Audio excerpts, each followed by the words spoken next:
talk, shop, pop, movies. Where do you think you're I'm going? gonna go record my Nightmare on Elm Street 2 video. Not before you put away all this laundry, you're not.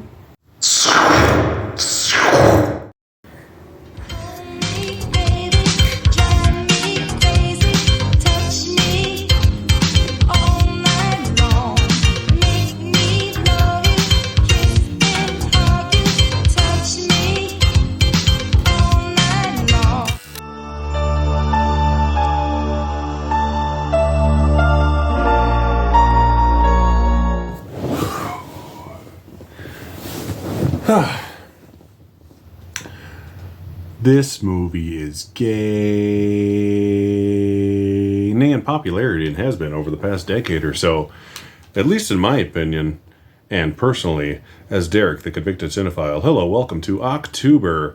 This episode is about Nightmare on Elm Street Part 2, Freddy's Revenge. Welcome, please like, share, and subscribe, all you kids out there. Yes, like I said, Derek, convicted cinephile here. I like to talk, shop, and pop open, that is, movies and physical media. And here, I'm here to talk about sequels to great horror movies that may have been forgotten, or in this case, very underappreciated. Nightmare on Elm Street 2 was directed by the great Jack Shoulder and written by David Chaskin. As was the slasher fashion at the time, or slashin', patent pending, this film came out merely a year after its original, A Nightmare on Elm Street, 1984. This film came out November 1st, 1985. Freddy's Revenge has always sort of been the black sheep of the franchise, or as I like to refer to it, the Halloween 3 of the franchise, because rather than continue the story of its main final girl, Nancy, who everyone fell in love with and is still in love with today, they decided to go a completely different route and not bring back any returning actors from the original except for the great Robert Englund as Freddy Krueger. This new film focused on the new residents of Nancy's old Elm Street house, mostly due to cost reasons, honestly. They just didn't want to have to give pay hikes to any of the previous actors, because back in these days, New Line Cinema didn't have money except for the money they got from Nightmare on Elm Street, basically. This was pre-Lord of the Rings, New Line Cinema we're talking about here. In fact, Robert Shaye originally recast the part of Freddy Krueger, and a couple weeks into filming realized he made an atrocious mistake, and luckily brought back Robert Englund and gave him all of his demands he requested originally when offered the part. And I guess all we can say is thank horror film history for that. You could say that Robert Shaye Eric Stoltzed that replacement Freddy out of the franchise and brought back the Michael J. Fox that was Robert Englund. Speaking of Michael J. Fox, they originally wanted him to play the lead Jesse in this film, but it was 1985, and as we all know, he was a little busy making a film called Back to the Future, not to mention Teen Wolf, which I literally just finished watching with my kid, and his show Family Ties, which he was constantly busy with on top of those two films. Instead of Mr. Michael J. Fox, we had up-and-coming actor Mark Patton playing Jesse in this film. Mark Patton was best known for his Broadway play starring role and movie role of the same play for Please Come Back to the Fime and Dime, Jimmy Dean, which co-starred little-known actresses as Cher and Kathy Bates and Karen Black on top of him. So he had a bright future ahead of himself. Robert Altman directed the play and the film. I've never seen it, and honestly, until the fantastic documentary Scream Queen that was on Shudder and is available on the Vinegar Syndrome website from one of their partner labels, I suggest you go watch it. It is fantastic. I would have never known this play/movie even existed. I don't want to get into the nitty-gritty of Mark Patton's experiences with this film. That is done much better than I could ever do in that documentary, so go on to Shudder or Vinegar Syndrome's website and purchase the Scream Queen, My Nightmare on Elm Street documentary. It is a good one. Other cast members in this film, Nightmare on Elm Street 2, Freddy's Revenge, that I am talking about include Kim Myers, who was partially hired due to the fact that she looked like Meryl Streep at her young age, which I agree with, and was literally the first thing my wife said upon watching this movie is how much she looked like Meryl Streep.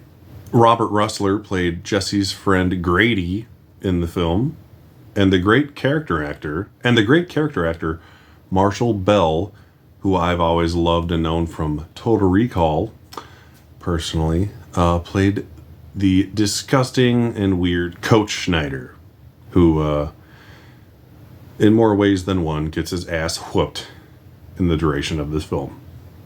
And I can't not mention the late, great Clu Gallagher playing Jesse's father in this movie, most famous to us horror nerds from Return of the Living Dead. He recently passed away, and he's a fantastic person, even in a throwaway role in this film. But enough about the cast in the film. Let's talk about the plot. Oh, what's that? You already know the plot of this movie? Oh, yeah, it's about a child murderer named Freddy Krueger who was horribly burnt and murdered in revenge, by the parents of the children he murdered on Elm Street. And then he comes back to life, but in their dreams, and he gives every one of these children / characters a uniquely character-specific way of killing them in each one of these films. Is that what you're saying? That's not what this movie's about, actually. And I bet 8 out of 9 times you'd be right, but you're not right this time, hotshot. Yeah.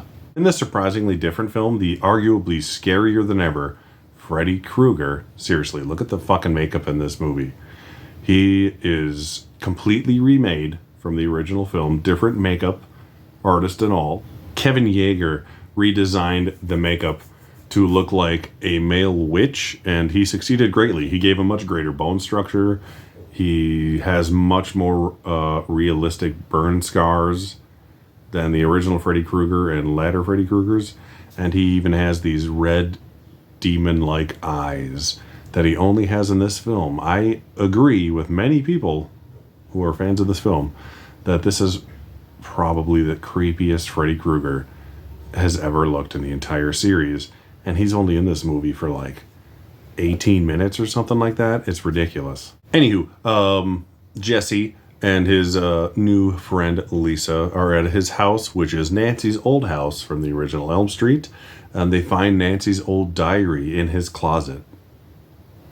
Through this, they learned that 5 years ago, that's another weird thing about this movie, there's like a 5-year time jump that I honestly forget exists until I watch this movie again, and it almost has no effect on the rest of the franchise. It's just a weird thing. After reading this diary, Jesse doesn't dream of Freddy, but starts becoming physically possessed by him. Freddy uses Jesse as a vessel to murder new Elm Street children in an attempt to spread fear across the neighborhood, just like in the first film. In the process, he kills Jesse's coach, his best friend, and almost his little sister. When viewed in a vacuum, I've always appreciated the possession angle this film takes, which is completely different from the rest of the franchise. It's different than the original, but I find that respectable. Anytime a sequel has the balls to do something completely different than the original, I'm always a fan of that. For better or worse, I at least appreciate and respect the attempt. But that's also sadly where the film's biggest fault lies, because in context with the rest of the films, it doesn't really make sense. It breaks the rules which were set in the original film, which is a big no-no. In fact, Wes Craven hated this movie. He thought the script was bad, and like I mentioned, he thought it took too many liberties with the rules that were set up within the first film that he wrote. In particular, Wes hated the famous pool scene, which, like I said, if viewed in a vacuum, is a kick-ass slasher kill sequence. But when you think about the rules set up in the original film, and Freddy Krueger is brought into the real world as a physical being, not out of someone's dream, but literally through someone's body, it does not really make sense with the rest of the franchise. The other major flaw in this film is that you could literally skip this movie entirely and not miss a beat when watching these films 1 through 7 out of the original series, you know?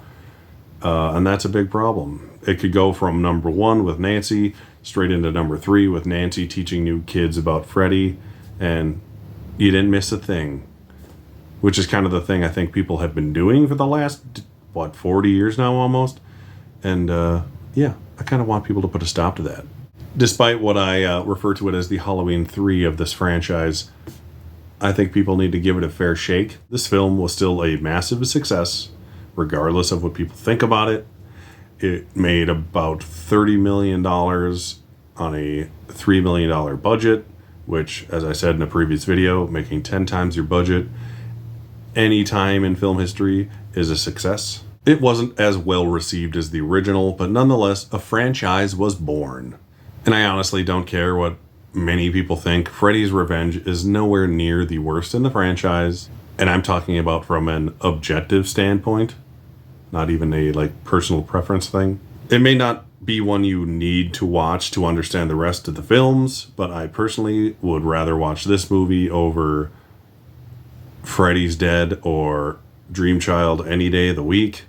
And I love this entire franchise, so coming from me, that means something. The Nightmare on Elm Street series was the first horror movie franchise I saw in its entirety by the age of 10 or so. This was before I ever saw all of the Evil Dead movies, far before I saw the Halloween or Friday the 13th films.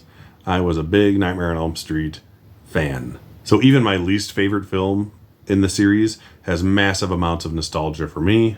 If you're one of the types who perpetually ignores this movie for whatever reason, I implore you to stop that. If you haven't watched it in a long time, or just remember hearing that it's bad, or just remember not liking it 20 years ago or something, watch it again. Watch it as if the only movies in this franchise that exist are the original and this one, or even just this one. And it is a damn good horror movie, regardless of what you think of the franchise in its entirety. And once again, go check out that Scream Queen documentary on Shudder / Vinegar Syndrome's website. It is a fantastic movie. This has been, finally, another video in my OCT2BER series about Nightmare on Elm Street 2 Freddy's Revenge. Please like, share, and subscribe to the channel Convicted Cinephile. I'm on Instagram as well, same name, Convicted Cinephile. Thank you for watching, and I'll see you next time. Talk, shop, pop, movies.